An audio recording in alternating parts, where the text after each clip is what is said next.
paz, meus irmãos. Antes de irmos ao vídeo, quero apresentar aos irmãos o livro A Cultura do Jejum, do pastor Luciano Subirá, que trata da importância do jejum na vida cristã. Este livro apresenta os tipos de jejuns, sua duração, seus efeitos, seus propósitos e a forma de jejuar, sem contar os aspectos médicos científicos relacionados a essa prática. Creio que te fará crescer no conhecimento da vontade de Deus a respeito deste tema. Para comprá-lo, basta clicar no link no primeiro comentário fixado. Assista o vídeo até o final e se inscreva no canal. Deus te abençoe.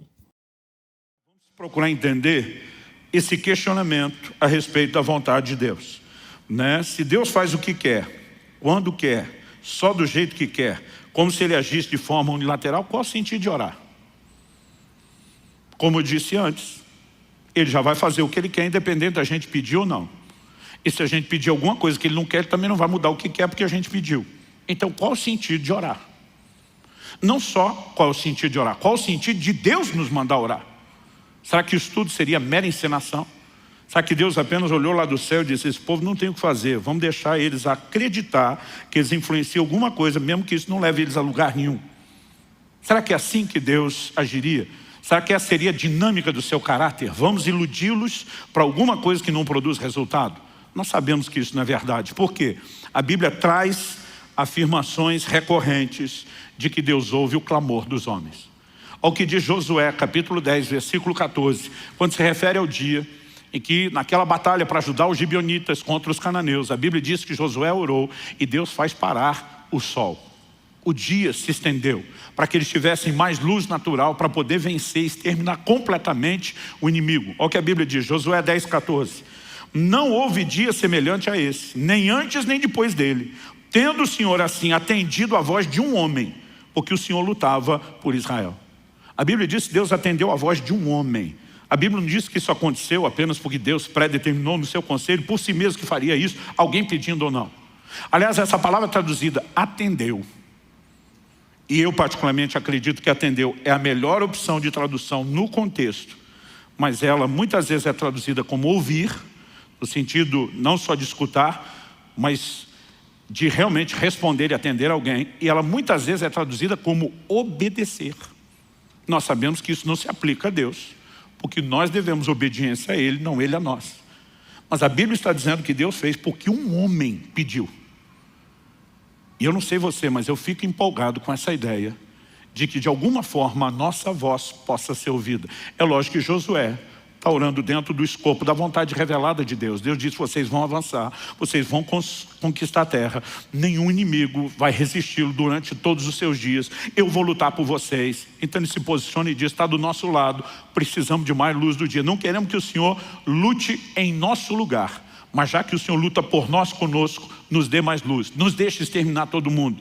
E um milagre sem precedentes aconteceu. A Bíblia diz, não houve dia como esse, nem antes nem depois. Deus atendendo a voz de um homem. Então algo que eu e você precisamos questionar é onde é que fica a vontade de Deus quando estamos falando sobre oração. No Salmo 6, 9, eu estou escolhendo um de muitas menções nos Salmos, Davi diz, o Senhor ouviu a minha súplica, o Senhor acolhe a minha oração. Ou seja, ele não está falando de Deus fazer apenas algo que quis, mas está falando de Deus literalmente atender aquilo que ele clamou a Deus para que Deus fizesse.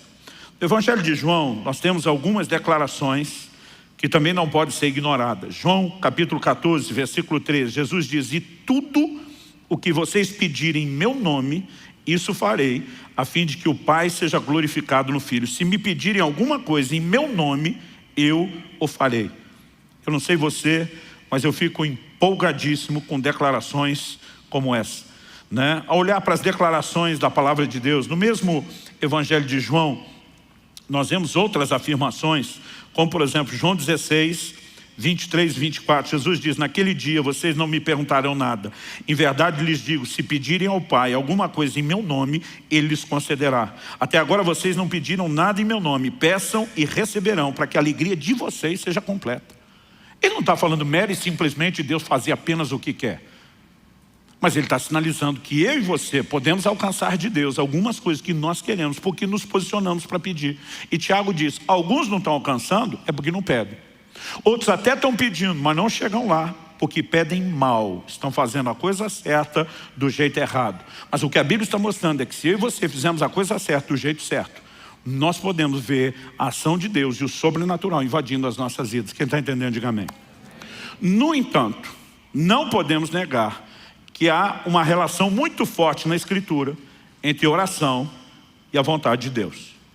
É inegável, não dá para desvincular essas duas coisas. Por exemplo, em Mateus no capítulo 6, no versículo 10, na oração do Pai Nosso, Jesus está nos ensinando não uma reza, mas um modelo de oração. Ele nos ensina a dizer: venha o teu reino, seja feita a tua vontade. Pergunto, se a vontade de Deus se estabelece na terra sem oração, por que é que Ele mandou a gente orar para a vontade dEle ser feita?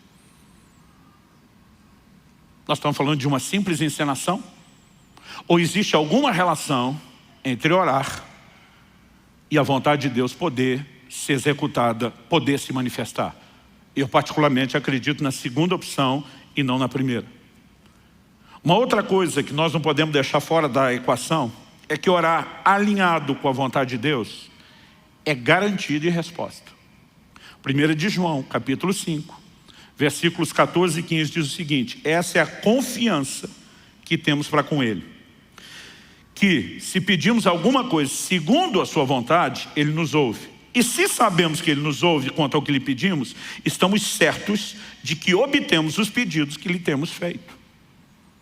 Então ele diz, se oramos segundo a sua vontade, somos ouvidos. Se somos ouvidos, certeza que vamos alcançar o que é que nós estamos pedindo. Então a oração que é feita segundo a vontade de Deus é um tiro certeiro. Pastor, como podemos saber a vontade de Deus ao orarmos? Em primeiro lugar, o que Deus já revelou na Escritura, o que Deus já revelou na palavra. Em segundo lugar, eu e você podemos lidar com questões que são de ordem personalizada. Não são detalhes, estão nas Escrituras. Quando Kelly estava grávida do Israel, nosso primeiro filho, estava se aproximando a hora do parto. Me lembro de um dia que eu estava no meu momento devocional, de oração com Deus. O Espírito Santo falou comigo, ore e jejue. Porque você vai enfrentar uma grande batalha na hora do parto do seu filho. A partir daquele momento, durante 6 dias, eu não comi absolutamente nada.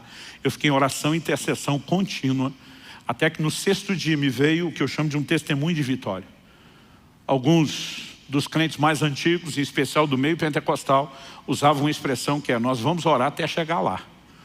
O que é o chegar lá? É aquela sensação, alcancei, conquistei algo, né? E quando me veio aquele testemunho interior, foi quando eu parei de orar e voltei a comer. Quando chegou o dia do parto, houve uma grande complicação. E de acordo com os próprios médicos, meu filho só sobreviveu por um milagre, por algo que eles não sabem explicar. Agora, se Deus já queria fazer um milagre, por que é que me mandou orar primeiro? Eu e você precisamos entender que até para fazer aquilo que Ele quer fazer, muitas vezes Ele sinaliza e nos chama a esse lugar de cooperação com Ele através da oração. Mas quando oramos dentro da vontade de Deus, é certo que Ele nos ouve. E se é certo que Ele nos ouve, é certo que vamos receber. Então, além daquilo que já está revelado na Escritura, a única outra forma pela qual eu e você podemos ter certeza da vontade de Deus é quando o Espírito Santo nos dá um direcionamento mais claro e específico.